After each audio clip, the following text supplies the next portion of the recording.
Bonjour les amis, aujourd'hui un petit tuto sur comment donner un coup de poing correctement.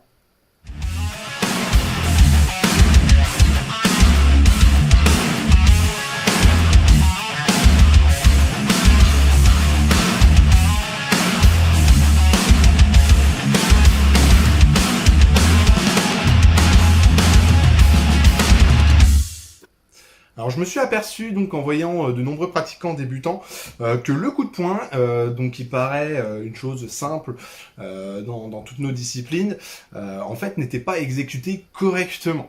Voilà, donc je vais faire un petit tuto donc pour tous les pratiquants débutants, puisque j'espère que les confirmés savent donner quand même un coup de poing, y compris donc ceux qui ne pratiquent pas. Voilà, savoir donner un coup de poing, c'est une chose qui paraît toute bête, mais qui n'est pas forcément si évidente que ça. Donc pour commencer, comment fermer un poing Dans de nombreux cas, j'ai déjà vu le poing était fermé comme ceci, ou pire, le pouce à l'intérieur.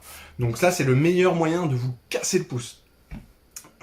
Ou de vous faire tordre le pouce si vous avez le pouce à l'extérieur comme ceci. Donc pour fermer votre poing, c'est quelque chose d'assez simple. Donc vous fermez déjà donc vos doigts, index, majeur, annulaire, auriculaire, et vous venez poser le pouce ici. Donc le pouce doit venir voilà, au niveau du majeur de cette phalange là. Hop, voilà. Et là, vous avez un point qui est correctement fermé. Donc ça, c'est la première chose. La deuxième chose, c'est l'orientation du poignet. Donc, je vous montre de profil. Donc, vous avez fermé votre poing correctement. Tant que vous ne frappez pas, ça sert à rien de serrer complètement votre poing. Ouais, mon poing est serré, mais il y a de l'espace à l'intérieur de mon poing. Là où je vais vraiment serrer mon poing, c'est au moment de l'impact. Avant, ça sert à rien de contracter votre poing, et après, ben, vous avez donné le coup, donc voilà, plus d'utilité de contracter votre poing.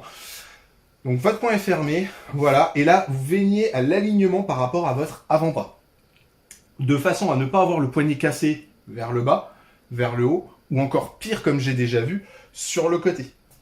Donner un coup de poing comme ça, vous êtes sûr de vous casser le poignet, ou au moins de le fouler. Voilà, donc ce qui est quand même bête, le but de donner un coup de poing, c'est quand même de faire mal à l'adversaire, à un agresseur, peu importe, et pas de se faire mal à soi-même. Donc priorité, avant de donner un coup de poing, vérifiez déjà donc les petites choses, savoir donc si votre poing est bien fermé, le pouce au bon endroit, et donc le poignet est bien verrouillé droit. Voilà. Troisième détail, avant de passer à la frappe en elle-même, votre coude. Votre adversaire va être forcément proche de vous. Si vous donnez un coup de poing, votre adversaire va être à cette distance. Si vous êtes plus loin, à cette distance-là, vous envoyez les pieds. Si vous êtes encore plus loin, vous envoyez une chaise, vous sauvez, peu importe. Mais le coup de poing ne servira à rien. Donc là, vous êtes ici. Pourquoi je parle de la proximité de l'adversaire? Tout simplement parce que votre coude ne sera jamais complètement tendu. Pour des raisons évidentes que frapper une fois ça va, deux fois ça va. Si vous êtes donc pratiquant et que vous faites ça dans un dojo ou peu importe, vous le faites 1000 fois, 2000 fois, vous n'avez plus de coude. Parce qu'à force de frapper et de tendre votre coude, vous allez user votre articulation. Et peut arriver des tendinites et d'autres problèmes. Donc, toujours légèrement déverrouiller votre coude. Voilà, comme ça, comme vous êtes proche de votre adversaire, ça sert à rien de tendre complètement votre poing. Voilà, donc toujours légèrement déverrouillé. Donc ça. Ensuite, hop, je remets le gant, donc c'est purement visuel, hein, c'est que vous puissiez bien voir, parce qu'en plus il y a des petits dessins dessus, c'est génial. Hop. Donc, lorsque vous frappez, donc vous avez une garde. Donc la garde, je rappelle, donc les coudes collés aux côtes, à peu près un angle de 90 degrés. Trop proche, vous vous faites mal. Trop loin, ça sert à rien. Voilà, donc là vous êtes protégé. Les poings sont, donc vous voyez, les mains sont, vous pouvez les joindre hein, si vous ouvrez les mains. Voilà, donc de profil, voilà. Le but, ça va être d'avoir une rotation du poing, de façon à ce que votre pouce, qui, vous voyez, vos deux pouces, ils se regardent là, en garde, votre pouce regarde le sol. Voilà. Et là, on est vraiment dans du direct. Paf, classique. Voilà. Donc là, voilà. Vous voyez? Hop, si je fais l'autre bras, le coude, alors je sais pas si vous voyez bien à la caméra, mais mon coude n'est pas complètement déverrouillé, verrouillé. Voilà, il n'est pas complètement tendu. Voilà. Voilà. Donc ça, c'est la première chose. Pensez, quand vous travaillez un coup de poing, de revenir toujours en garde.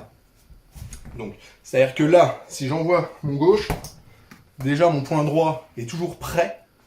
On ne sait jamais, un crochet, un middle kick, tout peut arriver. Plutôt high kick au niveau du crâne. Donc là, je suis protégé et je reviens en garde. Je frappe l'autre poing, je reviens en garde. Voilà, qu'est-ce qui va vraiment protéger ma tête? Parce que vous me dites, enfin je vais vous dire, les coudes vont protéger les côtes. Si je mets mes coudes ici, forcément mon visage n'est pas protégé. En fait, vous rentrez votre menton. Voilà. Et là, du coup, vous voyez, hop, vous ne me voyez plus. Voilà. Donc ça, c'est première chose. Au niveau de la frappe. Deuxième chose, au niveau de la frappe, alors surtout pas engager l'épaule. Ça, c'est une grosse erreur. Tout le monde dit on envoie l'épaule. Non, si vous regardez les boxeurs professionnels, l'épaule ne bouge quasiment pas. Qu'est-ce qui va bouger? Ça va être tout le reste du corps, les hanches. Donc là, ouais, hop, j'envoie mes hanches. Voilà. C'est-à-dire que quand vous donnez un coup de poing, vous allez préorienter le côté correspondant à votre poing de votre hanche vers votre adversaire, votre agresseur. C'est-à-dire que là, si j'envoie mon poing gauche, c'est, vous voyez, ma hanche gauche qui va être vers la cible. Pareil à droite. Voilà. Ce qui fait que mon adversaire est peut-être sur le côté et pourtant mon buste est tourné vers vous. En engageant les hanches, vous engagez toute la puissance de votre corps. Voilà. Et donc ce qui va donner un coup beaucoup plus puissant. Et contrairement à envoyer uniquement votre épaule, vous allez vous détruire l'épaule, c'est tout ce que vous allez faire et il n'y aura aucune force. Voilà.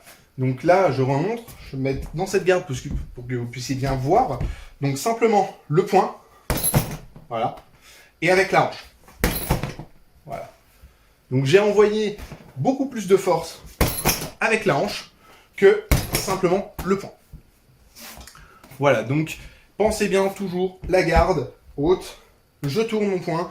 Est-ce que mon poing, le pouce, il est bien mis? Est-ce que mon poignet, là on voit pas bien avec les gants, mais comme je vous ai montré tout à l'heure, est-ce que mon poignet est bien aligné? Est-ce que mon coude n'est pas complètement tendu? Voilà. Ça. Et est-ce que j'ai engagé ma hanche? Voilà. Et je reviens en garde. Voilà pour le petit tuto, comment donner un coup de poing correctement.